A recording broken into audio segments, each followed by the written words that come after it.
Hi everyone, my name is Jane Bray, and I've been inspired by my friend Faye to share my testimony.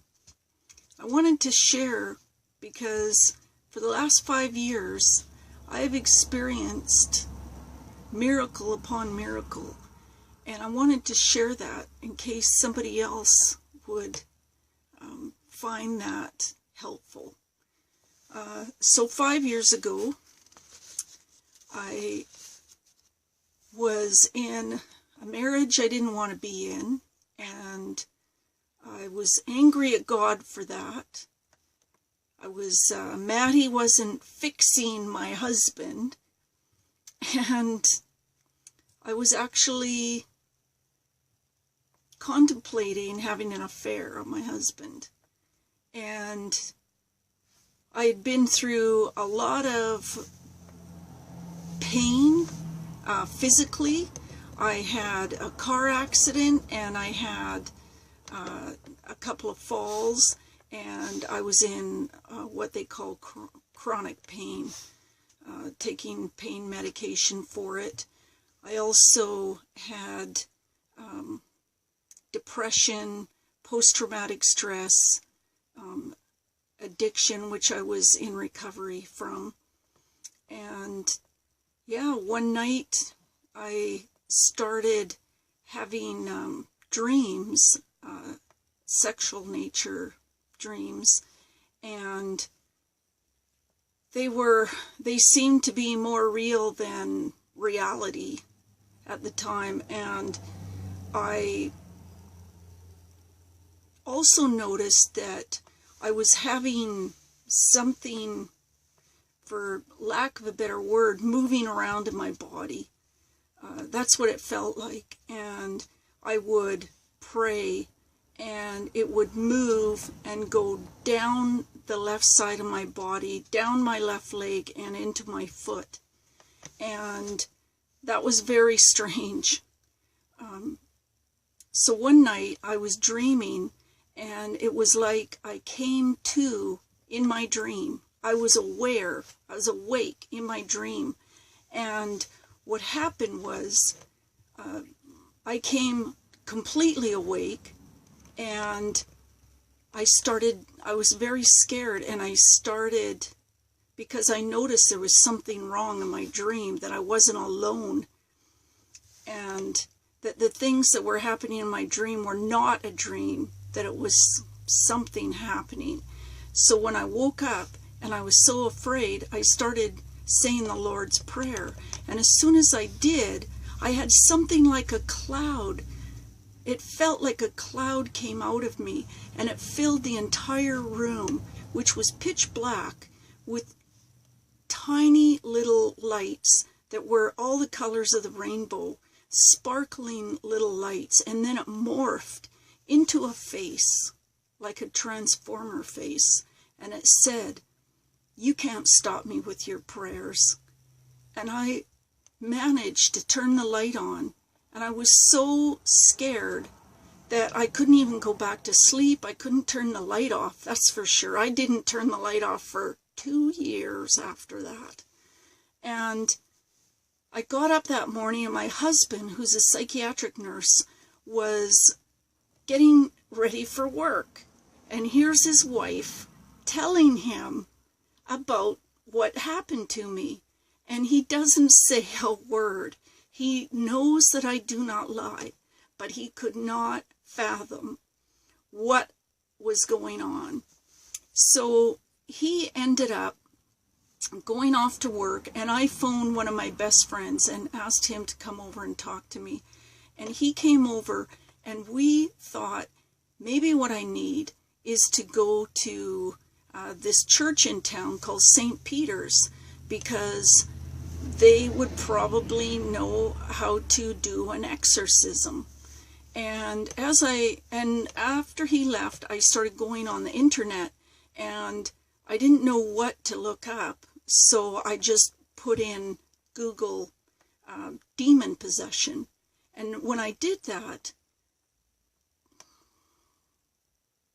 there was a video that came up, And the man's name was Don Dickerman. He is a deliverance minister. And I clicked on that, and there's 2 videos in that series called Courtroom of Freedom. And the first video, I watched it, and it said that you have to forgive everyone if you want to be set free. And I made a decision right there that I was going to forgive everyone. I was molested when I was a little girl from the age of 2 to 8, and I was beaten as a child, and all kinds of horrific things happened to me. And I decided that I was going to forgive everyone, forgive my husband. He got home that night, and I told him, I forgive you for everything, and I forgive myself for everything that I've put myself through, because I harmed myself with a lot of choices I made because of feeling that I wasn't worth anything. So my husband and I sat down the next morning, and we watched this video again, and we watched the second part of it, where Don Dickerman takes you into the courtroom of freedom, and he prays for you. And I did that with my husband, and I went and looked at him to see if he got anything out of watching this video. And when I looked at him, I could tell that all the pain in my neck, I had what they called wry neck. It was chronic, and I had been taking medication every 4 hours for it. It was gone completely. And I got up and I went for this long walk with my husband, and it was the first miracle. That miracle sent me on a quest for freedom, because for the last 5 years, I have been attacked in my sleep over and over again so badly that I was only getting 3 or 4 nights of good sleep a month. And when that miracle happened, I realized I was on the right path, and I went into a deep repentance of a lot of things I did that just are not, I had called myself a Christian, and I lived like a sinner, I guess you'd call it, where there was nothing different in my life except that I believed in Jesus. That was it. I rarely read my Bible, anything like that. In fact, I didn't go to church because I felt the church was not fixing my husband. And so I wasn't going, because they're hypocrites, to let him in the church. So what happened was, that miracle happened September 28th, 2013. And then in June of 2014, there was a visiting pastor at my church, and his name's Pastor Stephen Banda from Malawi, Africa. And I found out that he had prayed for a lady and her cancer left. And I asked him if he'd pray for me, and he came to my home and he prayed for me, and I didn't feel anything. I just kind of aired my dirty laundry and told him how, bad my life was and stuff, and he prayed for me.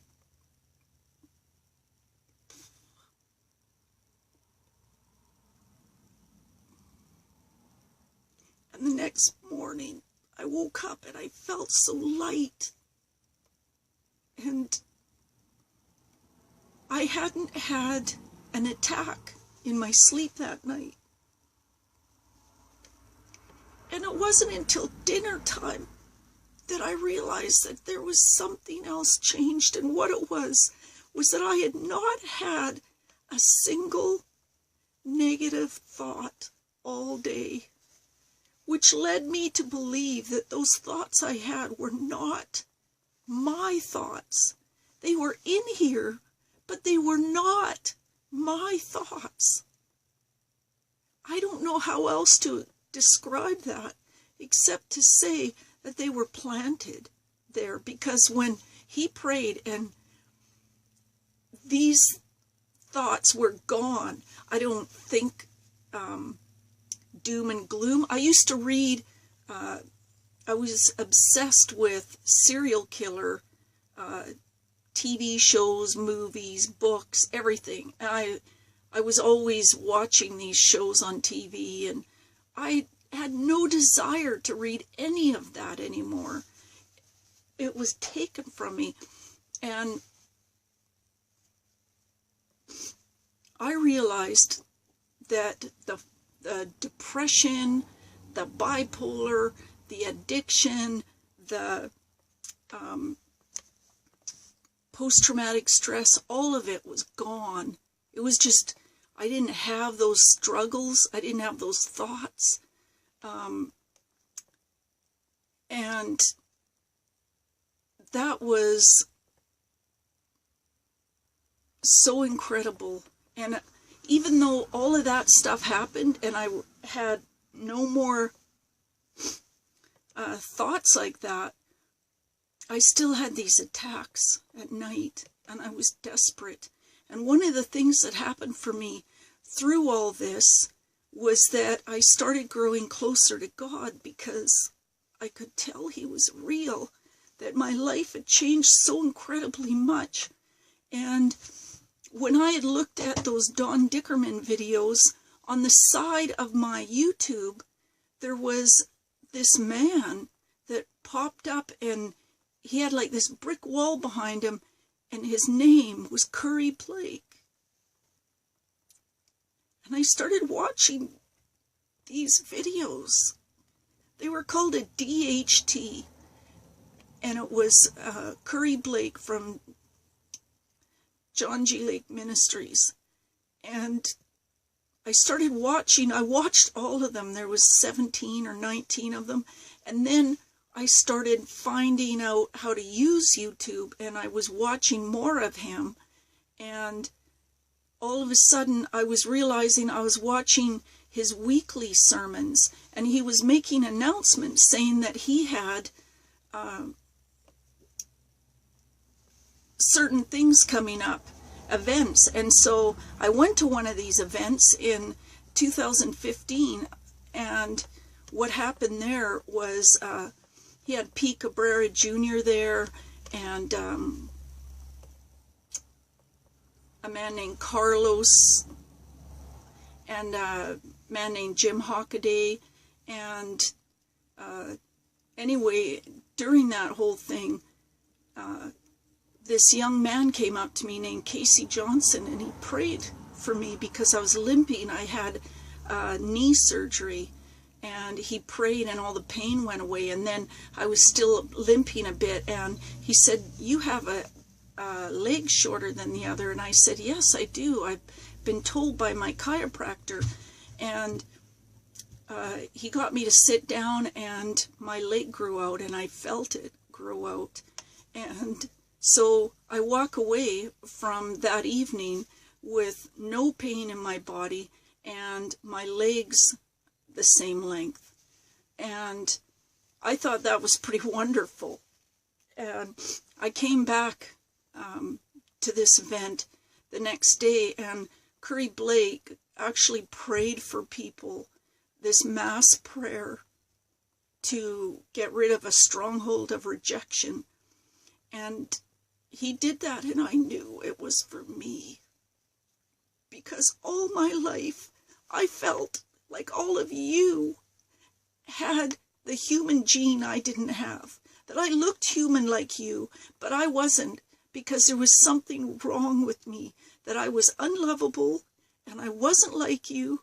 And every time I would get close to people, I would get heartache and sorrow, and I knew that it just was never going to happen for me, that I was this thing that would never be loved.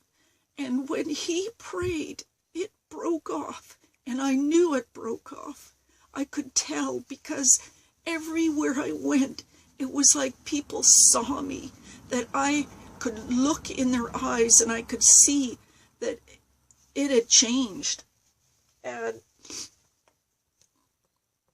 you know, that just changed everything for me. And I realized that if these men of God are doing it, and I had to travel all that way to find somebody to do that, then one of the things that Curry Blake says is, he said, God, there was no man for me. Teach me to be that man, and I will be him. And I wanted to do that. And so I decided that I wanted to start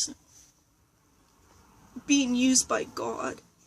And I ended up going to this thing down in Victoria near me, that where Tom Loud was part of Pete Cabrera Jr.'s ministry, and he was training people how to go out and lay hands on people.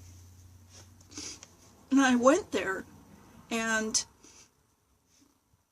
he taught us all day, and then he got me to pray for someone.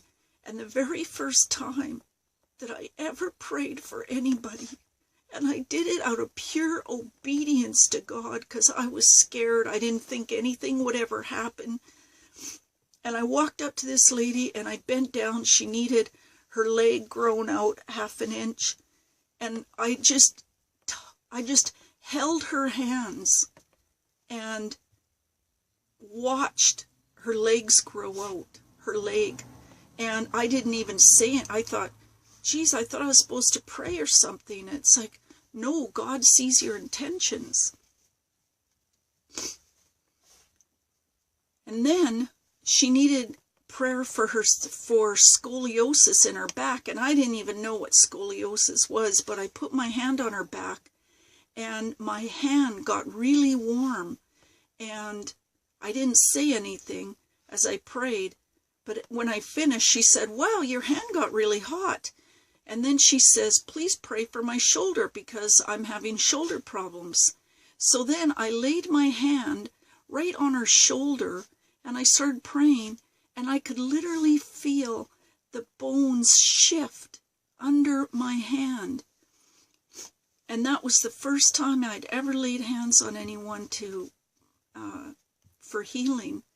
And since then, I've seen hundreds of people get healed. And I never get sick. I never get the flu, a headache. I broke my toe once.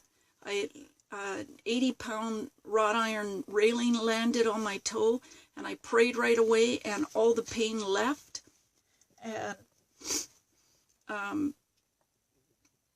like instantly, like it had never happened. Like it was so quick that I have to keep talking about it to remind myself that it even happened.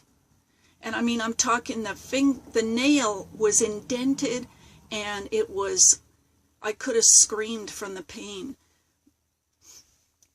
Like, God is so good, and my whole life is changed. And I wanted to try and share some of that with you. Thank you for watching.